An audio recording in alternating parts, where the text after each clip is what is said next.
Polisi mulai melakukan penyelidikan mendalam kasus glamping maut yang menewaskan Cindy Destananda saat bulan madu bersama suaminya Gilang Kurniawan di glamping Lakeside, Alahan Panjang, Kabupaten Solok, Sumatera Barat. 5 orang saksi yang merupakan petugas penginapan diperiksa dan juga telah disita 38 barang bukti.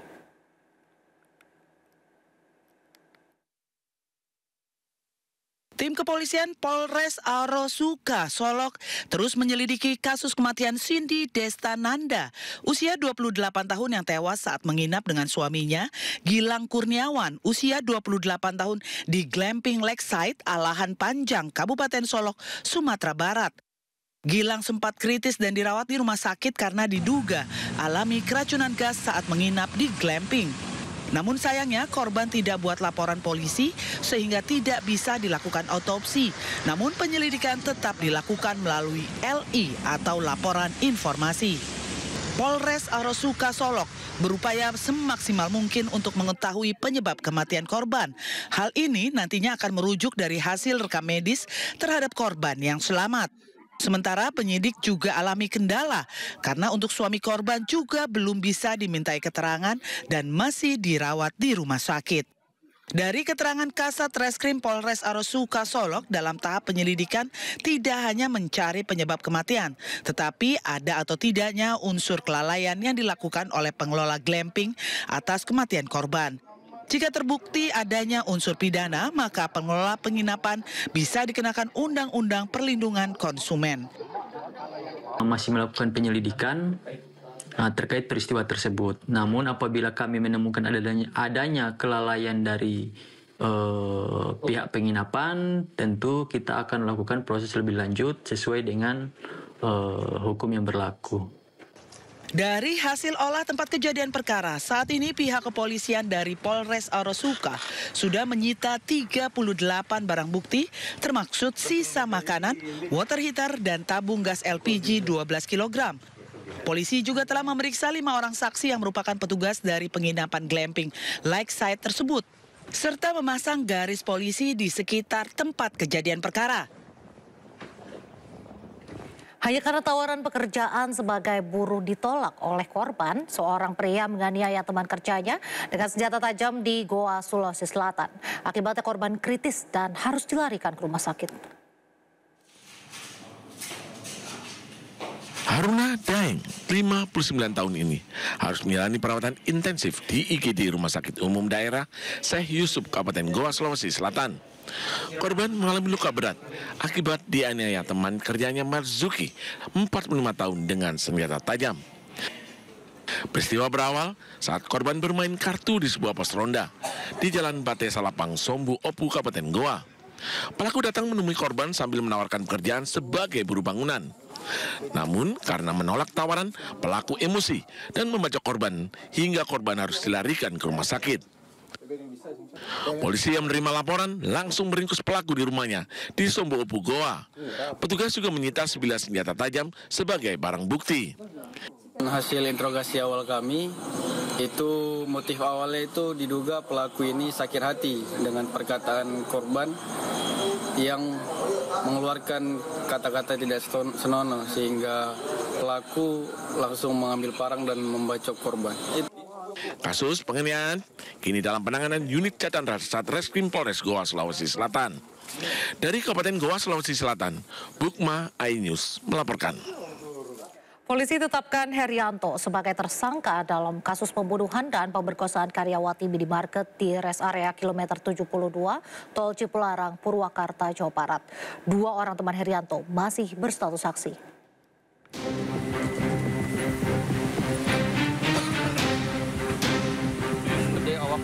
Setelah melalui serangkaian penyidikan, Satreskrim Polres Purwakarta akhirnya menetapkan Herianto, wakil kepala toko minimarket di res area kilometer 72 Tol Cipularang, Purwakarta, sebagai tersangka.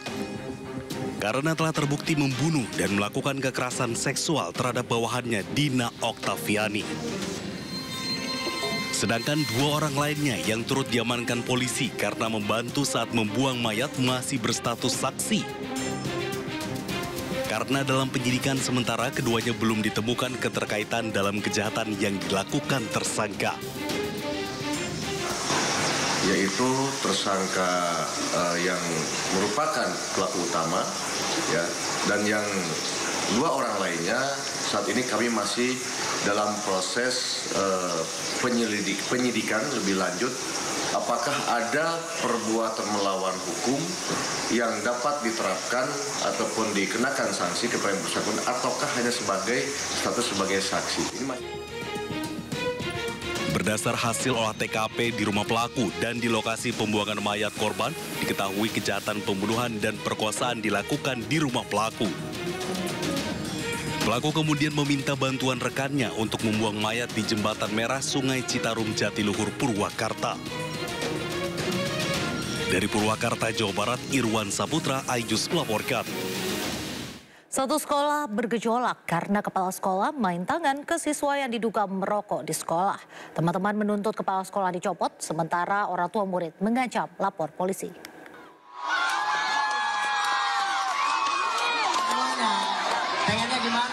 Ratusan murid SMA Negeri 1 Cimarga melakukan aksi mogok sekolah di Kabupaten Lebak. Aksi ini dilakukan sebagai bentuk protes karena salah satu siswa ditampar kepala sekolah akibat ketahuan merokok. Selain menggelar aksi mogok sekolah, murid-murid juga membuat spanduk bertuliskan, "Kami tidak akan sekolah sebelum kepala sekolah dilengserkan." Kejadian ini pun tengah viral dan menuai pro kontra warganet. Kepala Sekolah SMA Negeri 1 Cimarga, Dini Fitria mengatakan, kejadian berawal saat salah satu murid ditegur karena ketahuan merokok saat kegiatan Jumat bersih. Namun saat ditegur, sang murid menyangkal merokok. Berpapasan sama dengan mata saya, matanya dia. Di tangannya rokok memburu. Lari dia. Kenapa kamu? Saya yang padanya ya Pak ya. Kenapa kamu? Lari ke sini. Ke sini. Saya kejar. Saya keplek tapi nggak ada barang kaca. Keplek ini. Spontan lah. Sementara itu, orang tua murid yang ketahuan merokok menyatakan akan melaporkan kasus ini ke polisi dan berharap kepala sekolah diberi ganjaran setimpal. Saya mah nggak ikhlas, nggak ridho anak saya sampai ditampar. Oh gitu. Ya. Terus tindakan apa Bu yang akan dilakukan oleh? Saya mah pengen kejar hukum pokoknya. Oh gitu. Iya, nggak terima. Usai insiden ini, pihak sekolah sudah berkomunikasi dengan komite sekolah dan juga orang tua murid. Sementara saat ini kondisinya sudah mulai kondusif. Pemirsa, 2 warga Pacitan melaporkan Tarman, kakek berusia 74 tahun yang menikahi gadis 24 tahun dengan mahar 3 miliar rupiah ke polisi. Tarman diduga memberikan mahar cek palsu dan melakukan penipuan serta meresahkan warga. Saya nikahkan Sheila Arika dengan mas kawin cek senilai 3 miliar rupiah. 2 warga Pacitan melaporkan Tarman, kakek usia 74 tahun yang baru saja menikah dengan Sheila Arika dengan mahar 3 miliar rupiah ke polisi. Tarman dilaporkan atas dugaan mahar cek palsu serta tindakan meresahkan warga Kecamatan Bandar Pacitan karena Tarman diduga melakukan penipuan. Bu, itu sudah jelas kejahatan kok. Penipuan pemalsuan surat cek itu kan sudah ada pasal itu Mas. Gitu loh. Masa itu akan dibiarkan? Harapannya supaya ditindak oleh... Ya harus ditindak Mas. Saya tidak berharap. Itu sudah pasti palsu. Menurut saya ya dari awal pesan. Pokoknya palsu harus ditindak, saya tidak berharap, harus wajib. Polisi berencana memanggil para pihak terkait untuk memastikan keaslian cek tersebut. Bahwa kami akan memanggil beberapa pihak yang terkait, diantaranya yaitu pihak dari keluarga perempuan, kemudian dari mempelai wanita, dan juga yang dilaporkan adalah saudara Tarman. Dan nanti kemudian juga kami akan meminta keterangan saksi ahli apakah kemudian perkara ini bisa dilanjutkan sampai ke persidangan. Sebelumnya, video pernikahan kakek Tarman dan Sheila Arika viral di media sosial. Dalam pernikahan yang berlangsung mewah, kakek Tarman menyerahkan mahar selembar cek senilai 3 miliar rupiah. Belakangan beredar kabar kakek Tarman memberikan cek kosong dan kabur, namun keluarga Sheila membantah. Ada pencairan Bu dari... Ya kalau masalah itu saya nggak tahu. Masalahnya ini kan sedang pergi. Oh, kemungkinan juga mencairkan Bu ya. Itu yang nggak tahu juga gitu. Gimana Bu? Kalau sampai detik ini belum ada yang diterima. Gitu, intinya. Selain memberikan mahar cek senilai 3 miliar, kakek Tarman juga membagikan uang sebesar Rp100.000 bagi para tamu undangan. Dari Pacitan, Jawa Timur, Ahmad Subeki, iNews melaporkan.